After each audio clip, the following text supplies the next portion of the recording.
Being new is not a sin. It just means you're new. It's really hard for them to see themselves as computer people. So I get them in the door with the I can learn to do measurements. She said, "Thank you for convincing me, because I know more computer coding than anyone on my team." The best way to gain confidence is to set high expectations. Do hard things so then they know they can do different hard things.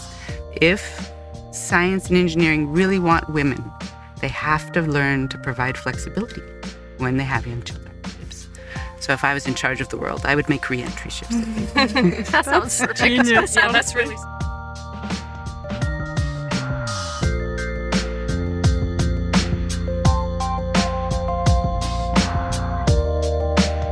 Welcome to SEL Podcast, filmed in the MD Acoustics Anechoic Chamber in beautiful Gilbert, Arizona. In this special episode, we are joined by BYU professor Dr. Tracianne Neilsen, a champion of women in STEM. Each episode, we bring you compelling conversations, practical advice, and illuminating stories from the minds of industry leaders, educators, innovators, and visionaries who are shaping the world one idea at a time. We invited some of MD Acoustics' top acoustical consultants, each at different phases of their careers, to engage in this insightful conversation with Dr. Neilsen. I'm Claire Pancock. I've been at MD Acoustics for 7 years. I'm Rachel. I've been at MD Acoustics for 2 years. I'm Naomi. I've been at MD Acoustics for a little under a year. And here we are with our guest today, Tracianne Neilsen, who is a current BYU physics professor. So welcome. Thank you. Happy to be here. Mm-hmm. So, Dr. Neilsen, just tell us a little bit about yourself. What's your position? What do you do? Okay, so I am a professor in the Department of Physics and Astronomy at Brigham Young University. My research specialty is in underwater acoustics, and I love teaching. I teach often an intro acoustics class or graduate acoustics classes, but also a class on energy, climate, and the environment, or other physics classes. A large part of my job is mentoring students on research. We love to have our undergraduates, especially, and graduate students work on real research projects that they can present at conferences. And I love that part of seeing the natural development and growth as the students start to grasp their potential. So what was it that initially got you into acoustics? So I really enjoyed science, math and science growing up. My dad majored in physics. He became a test pilot, and he would take me out to see the stars. So I started college, declared an electrical engineering major, but decided I didn't want to learn to be an electrical engineer. So I switched and said math or physics, and I liked physics better than math by the end of my second year. And so I did my bachelor's degree at Brigham Young University. Then I served a mission for our church and came back and started graduate school. During that year, my husband and I got married. He's also in physics, and we applied and went to the University of Texas at Austin for our PhDs. His field is very specialized, so I was looking for something more general and flexible, and that could be, accommodating his probably narrow field of choices for careers, so I decided on acoustics. At the time, I went around and asked professors who had funding in acoustics what projects they had, and one was highway noise barriers, and the other was in underwater acoustics. So I selected the underwater acoustics project. I worked at the Applied Research Laboratories at the University of Texas at Austin under Evan Westwood for my PhD. That's great. So then what was it that brought you to BYU? So our journey to BYU was a little different. Often in the sciences, after you finish your PhD, you do what are called postdocs. And so we already had one child by the time I graduated with my PhD. So the lab offered me a postdoc position, and I asked them if I could do half-time, and they agreed. My husband was also doing a postdoc and then got his second postdoc in Louisiana. So then I asked him if I could do a quarter-time postdoc remotely. Back before that was a very normal thing. And I will always be grateful for my postdoc advisor, David Nobles, my lab division director, Clark Penrod, and the lab director, Richard Grauman, who said, sure, let's try it. And that flexibility meant everything to me and allowed me to keep a toe in. And then my husband was hired as full-time faculty at BYU in 2004. So we moved there, and for a long time, our children at that point were 1, 3, and 7.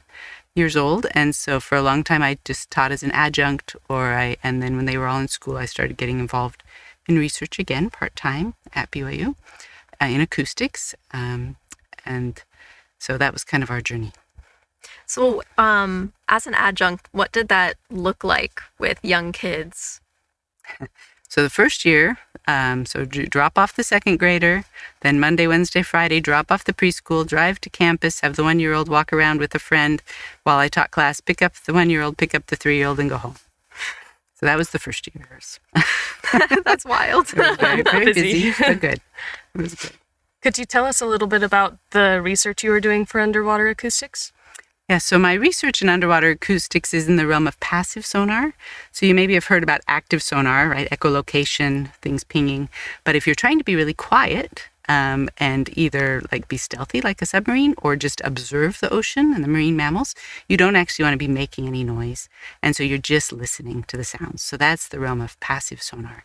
So in my research, we are trying to take the observed sound that you record underwater, and from that learn something about the ocean or the animals in the ocean. So environmental monitoring is done that way for new projects, but my work specifically centers on how do you take just the noise that's occurring, like the big cargo ships that are really loud that are transiting, and learn about the seabed. Learn if it's mud down there or rocks or gravel or sand, because all of those things influence how the sound travels. So tell us a little bit about your work in ASA and your collaborations with ASA. Yes, so the ASA is the Acoustical Society of America, and it's the premier professional society for people who are in acoustics. And it's a very broad society, everything from architectural acoustics, ultrasound, biomedical acoustics, to physical acoustics, underwater acoustics. There's like 15 different areas. So it's a wonderful society. I've been a member of that society for 25 years now, since I gave my first talk there. And it's just a great place to go and exchange ideas and to really get to know people. And I really am grateful for the Acoustical Society of America, the friendships that I've developed there. It's like you have these amazing friends that you just see once or twice a year, but now for a long time. So you've gotten to watch their lives and their careers. You also get to network and build connections within your field, and that's so important to be able to do that. So I know you've done a lot with ASA as with women in acoustics. Can you tell us a little bit about that? Yeah, so we have a Women in Acoustics committee in ASA. I was the chair of that from 2018 to 2021. And one of the things some of the things we've done have included outreach for like middle school girls in conjunction with the conferences. And then we also have a luncheon where we honor a woman in acoustics. And then we would write little columns in the Acoustics Today magazine where we talked about their careers, but in light of a general subject that was of interest, like networking, the two-body problem where you have spouses or partners with two careers, or the work-parenting harmony question. So that's what some of the things that they've been doing. The Women in Acoustics Committee also has travel grants for young investigators, so people who've just recently finished their degrees, but they also have child or dependent care grants. So if it's just a little bit of money to help take care of your dependents, whether they be older or younger, while you're attending the meetings. So in that position, what are some of the specific challenges that women face? You talked a little bit about how it'll be more often that you and a spouse might be both doing a career, which can be a challenge, and dependent care. What else are things that you see come up as a woman in acoustics? Yeah, I think those are really, really important things, and I'm glad. I think people are talking about them more. I think it's just, every family has to decide what their balance is with regards to that, and who is going to take on certain responsibilities. So we try in the Women in Acoustics Committee to be very supportive of both men and women who are, have different responsibilities at different stages of their lives. So. What are some things you would do to encourage women, really in any STEM field, but especially in acoustics, to have their voices heard and to stand out? So I think that some of the key questions. There's first the how do you get people to enter the field? How do you get people to stay in the field? Both of those are questions. I think with regards to entry into the field, it's really important to understand some of the common concerns that people have. There's the fear of, failure that's not central to women. Most of these fears are very broad, but the fears of failure, the fear of not fitting in. There's also just lack of experience and lack of confidence. Which in many times in technical fields can be stronger for women if they, didn't grow up playing with a voltmeter or coding since they were 10 or things like that. Mm-hmm. It's very easy to feel like maybe I don't belong because I don't already have that experience.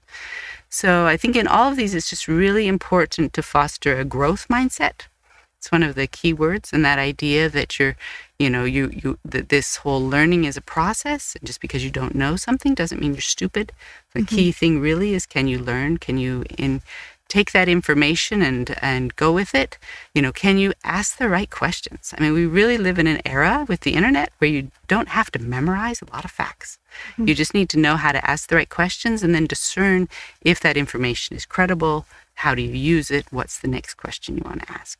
So I think the more we can foster that growth mindset, it will really help people in STEM generally to feel like they belong. Communicating is so important. Communicating about things like imposter syndrome, and that's not just a women in STEM thing. That's most of the ambitious people in the world, most of the highly motivated people in the world experience this, and it's fascinating. It's actually a biological thing because the part of your brain that processes motivation also processes anxiety.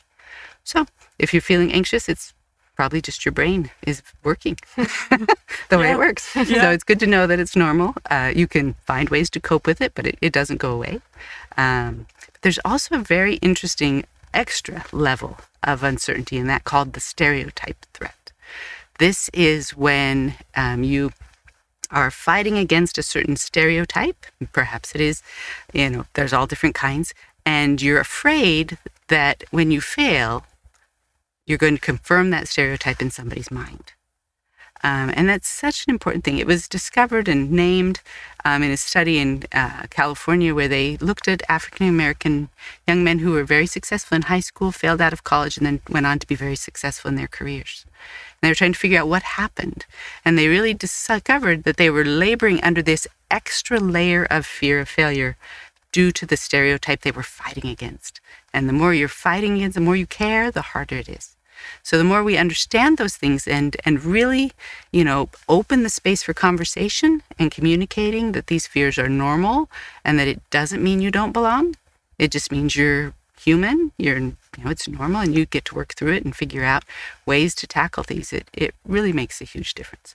Another thing that has been shown with women in particular is that they often want to choose careers where they feel like they're helping people, right? And so how do we go about that? How do we convince them that studying a STEM field, right, or studying acoustics in particular is something that will really, impact people's lives? And the work you do here in MD Acoustics, especially with all of your noise studies and, those things that really impact people's surroundings, I think is one of those ways that we can really help people see that. So I have a question for you two. As early career acousticians, have you noticed any challenges in the job or in your education of being a woman in acoustics? Yeah, I could relate to what a lot of Tracy was saying about the stereotype threat. I think I always felt a pressure to overcome this idea of what a woman in physics might be. And it didn't really help that I was also comparing myself to a lot of the other women who I saw as very smart and very capable. I'm still working on this, trying not to judge myself in comparison to specifically other women. I feel like that is a big pitfall for me, but also just having an awareness that, stereotype, that's a real thing. That has really, helped me be the best that I can in this field. So yeah.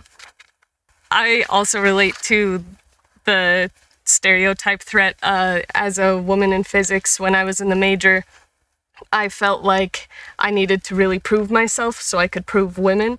But in reality, that's not the case. There are plenty of us who are successful, and it's something I'm still overcoming as well, same as Naomi, but slowly.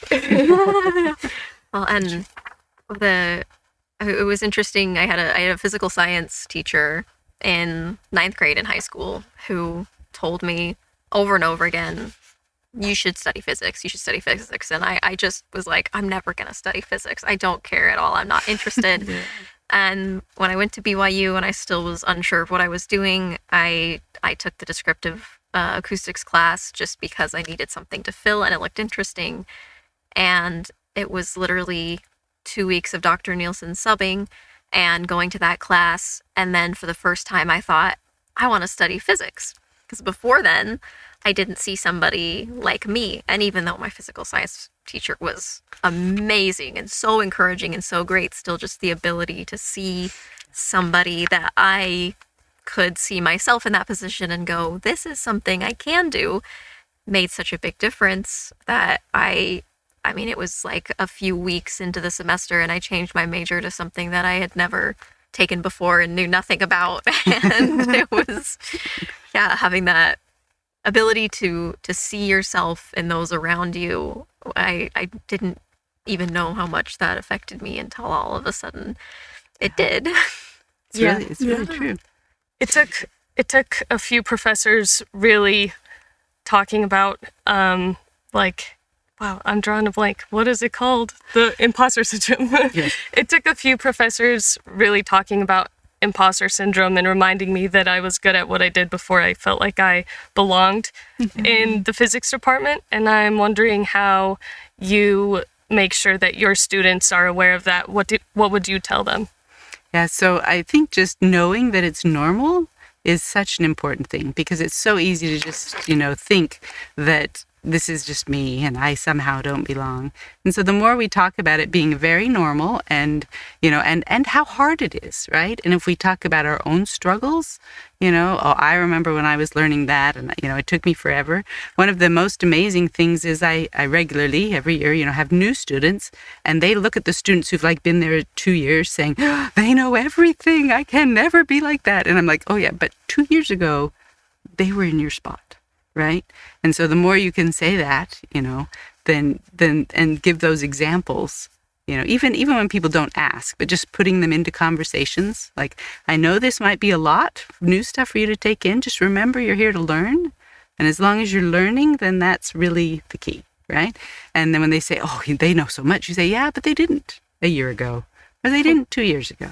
It's just, why you're here. So the more we can really just be open and honest about, yeah, I remember when I was learning that it was really hard, or it took me forever to figure out the difference between this and that. The more we can just use that in our normal conversation, it just really opens that space for people to truly learn and embrace the fact that, being new is not a sin.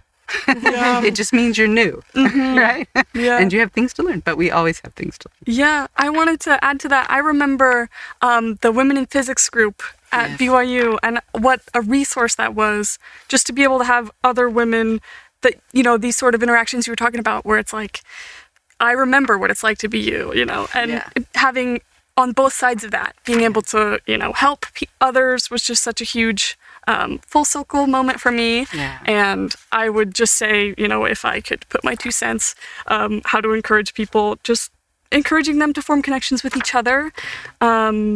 Organized groups are a really great way to do that, I found, because you have a systemic support. So yeah, that would be my 2 cents. So important. And that's one of the big things that people need to understand when they're taking science classes, math classes, things like that, that fundamentally you shouldn't be working alone. You should form study groups, and you should really look into how, you can, build these connections with other people. It's more fun, it's more efficient, and it makes a huge difference. I noticed with, in the past 7 years, we've had a lot of different employees come and sometimes go.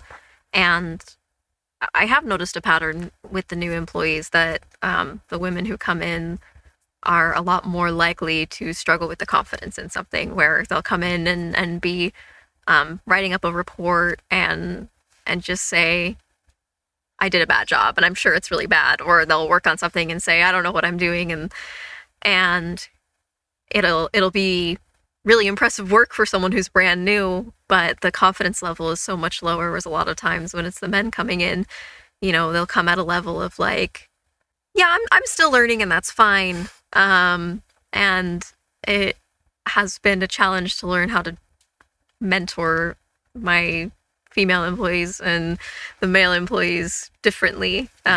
It's enjoyable to get the opportunity to mentor female employees because I can see myself as well. Yeah. And I also lacked that confidence early on. And thankfully, Mike was really good at approaching that and not making me feel like I was unable to do these things. And it's nice to be able to continue to pass that on.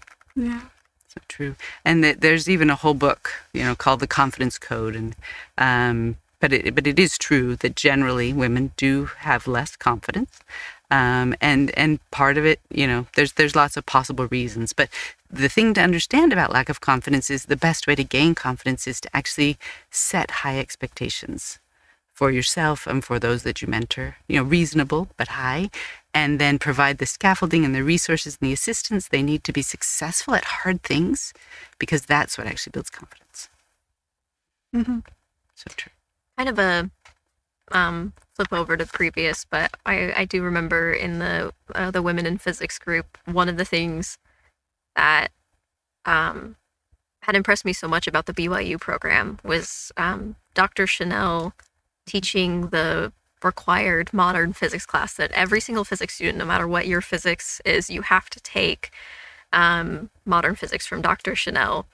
And I remember being in that class and watching every single student just like so impressed with her and seeing her with so much respect. And a lot of the men coming into these programs hadn't necessarily seen a woman in that position of, she is a hard-hitting researcher doing something that is not a very woman-dominated field. Modern physics is intense, and yet she just commands the room and knows so much. And I remember being very inspired by that as well, and seeing the respect level of everybody in that room. I think that was a really good moment as well, that it doesn't even have to be somebody who's doing exactly what you're doing, but just to be able to see women in important positions that are being respected, which is very important.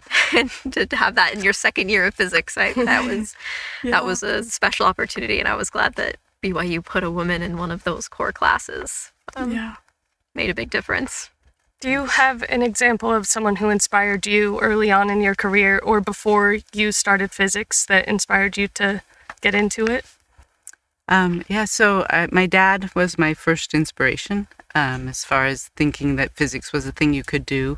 But my mom always really loved learning and really encouraged that and fostered really that the curiosity, that let's go see where this trail goes, even if it puts you on the other side of the mountain, it's all okay. And so that we can do this attitude is so important. After working part-time as an adjunct for so long, what was the next step in your career? Yeah, so in 2017, as my kids were older and they had a new job opening for a regular full-time faculty member, I really felt prompted to apply. I was nervous about making that change and not sure, what the department would think. But it turned out to be a great year to apply, because they were actually able to hire 3 people that year because of other retirements and moves and things like that. So I became full-time faculty just May of 2018 after 14 years of being an adjunct. So they gave me rank of associate professor, that's the second rank, but with 0 time on the BYU equivalent of tenure, so on the continuing faculty status requirement. And that was in part because I was going to go back to underwater acoustics that I hadn't worked in 12 years. Because when they said, what are you going to do to show you can lead research and bring in grant money and, be in charge, I went back to that idea. It was very scary, obviously. I hadn't done any of that for a long time. The field had moved on. And this is where my membership in the Acoustical Society of America was really pivotal. Because even though I hadn't been presenting in the underwater acoustics realm for 12 years, I still had contacts with those people. So when I went to the ASA meeting, I met my postdoc advisor and I told him I was getting back into underwater acoustics. And he said, great, I want you to be on this grant with me. And those collaborations with him and pulling me into the bigger collaborations allowed me to really dive back into underwater acoustics and, have collaborators that actually collect the data in the ocean, because that takes like a whole lab, with dedicated research engineers and things like that to do. But then I still was a little bit of a quandary. You can't catch up on 12 years and make meaningful contributions. So I looked around at what was new at the time. And of course, the answer was machine learning applied to these passive sonar ocean acoustics problems. I didn't know anything about machine learning. I had a great first graduate student, and we took the deep learning class, and he did all the assignments, and I just absorbed the words and figured out like what this was all about. And so we launched off under the, working with this collaborator, my former postdoc advisor. And that just got us into the stream of people doing this stuff. And eventually after that, I was able to get my own grants from the Office of Naval Research, and continue forming additional connections and collaborations. And it was really amazing. It's worked out way better than I thought. The other very tricky thing about that time when I started as new faculty was I really felt prompted that I was supposed to build a water tank to do underwater acoustical measurements. And I had never actually done that before, so it was a very scary time. Mm-hmm. But I really felt like that's what I should do. So I had some startup money from the university, and I applied for Office of Naval Research DURUP proposal, which is for university infrastructure for research, which I was granted, which allowed me to build a very nice lab. Again, with lots of unknowns and not really knowing how to do it. And I had another excellent graduate student who came in and helped me build the lab. And we've just been learning, just always learning. And but as we've gone through these 6 years, building on the work of those first graduate students, David Van Komen on the computational side and Cameron Vongswat on the experimental side, it's just been really amazing to see what the students have been able to do, where we've been able to take that. And I've found that one of the key reasons I have the underwater measurement facility, in addition to the research of trying to test these machine learning algorithms, is that students can often, especially women students, can often see an easier transition into I can learn to do measurements than I can learn to code. So I get them in the door with the I can learn to do measurements, but then of course they have to learn how to code because they have to analyze data. And one of my undergraduates, a young lady who got her bachelor's, Kaylin Terry, she went to work for JASCO Applied Sciences. They're kind of like MD Acoustics, and they're letting her work remotely from Portland, where her husband has a full-time job. And that makes all the difference. Anyway, but she wrote me and she said, thank you for convincing me that I could code, because I know more computer coding than anyone on my team. So I'm always the one that's doing it. Yeah. So, but again, they for some reason, it's really hard for them to see themselves as computer people, mm-hmm. because they've been in computer science classes with people who just know so much more. And so again, it's easy to think that you don't fit there because you're new. But it's really been a huge blessing to see that development. So, and we're making progress, but it's been very intense time. Yeah, I can definitely relate to that, where coming in, the measurements seemed a lot less daunting, but eventually you have to process them, and then, yeah. But then, right. I also work remotely, and it's very rare that I get to take measurements, that I have a project that's near me, and most of my job will be doing calculations and writing reports and that mm-hmm. stuff. And those were things that I was not confident coming in, yeah. but that we learned very thoroughly at BYU. Right, The exactly. technical writing classes and computational methods, so many computational methods classes. I accidentally ended up as a TA for one of the computational classes, which ended up being really good for me. And that has been very applicable to a flexible remote career where I can work on code and have my toddler on my lap, but I cannot go out into the field and have my toddler on my hip. So Yeah. So true. So true. It makes a huge difference. With my very first daughter, I was a bit overwhelmed. I went to a lactation specialist and I was exhausted and wondering what the future would be like. And she said the wisest thing. She said that if science and engineering really want women, they have to learn to provide flexibility when they have young children.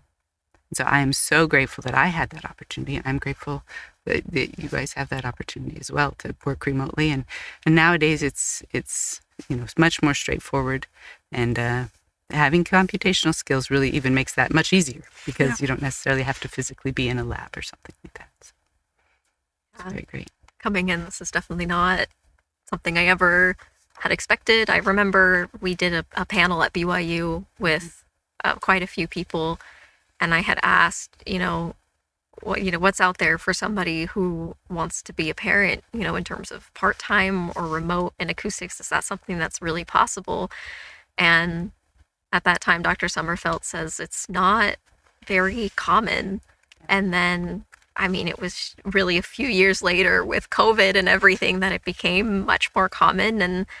And that was a massive blessing for my family that I can be there with them and still spend the time that I need in my career. That means a lot to me. It does. It does. And I think we'll give a shout out to Mike for being willing to do this and to embark on this adventure of having remote employees and providing that flexibility of how many hours you work, depending on how many hours you work, depending on your current life status. It makes all the difference. It really does. Yeah, having a boss who's willing to come in and say, my family is changing and I need this, and who's willing to work with that can make a really big difference. Huge. And it's not always going to work out. Sometimes it's the wrong timing, but someone who's willing to come to the table with those conversations, it's not. So true. That's the thing that I would like to see become more common. I don't think there yet. And I one thing that I keep wishing would be a thing is re-entry ships.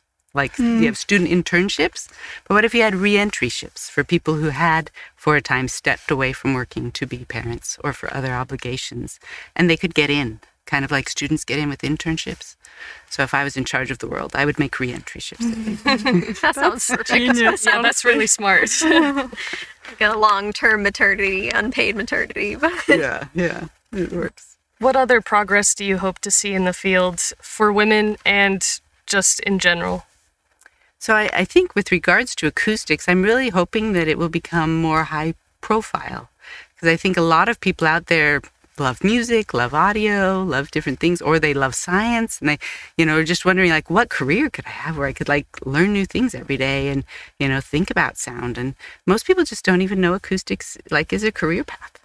And so I'm really hopeful that through outreach efforts like this, that more people can know, oh, hey, this is a career, and it can be very fascinating. It's fun to look at the acoustics wheel and see how many ways you can get into this. You usually stumble into it, but Right, it would be most nice people. if it was a little more known. How do you know that this is a thing you could actually do? Yeah, for sure. It's very fun. Well, I think that's all the questions we have. Thank you so much, Dr. Neilsen, for meeting with us today, and it's a pleasure to get to talk to you. No, thank you. It's a pleasure to be here and to see how all of your careers are progressing and the opportunities that you have had. I think it just really makes a huge difference to provide that flexibility and to continue pushing this forward and to help motivate people.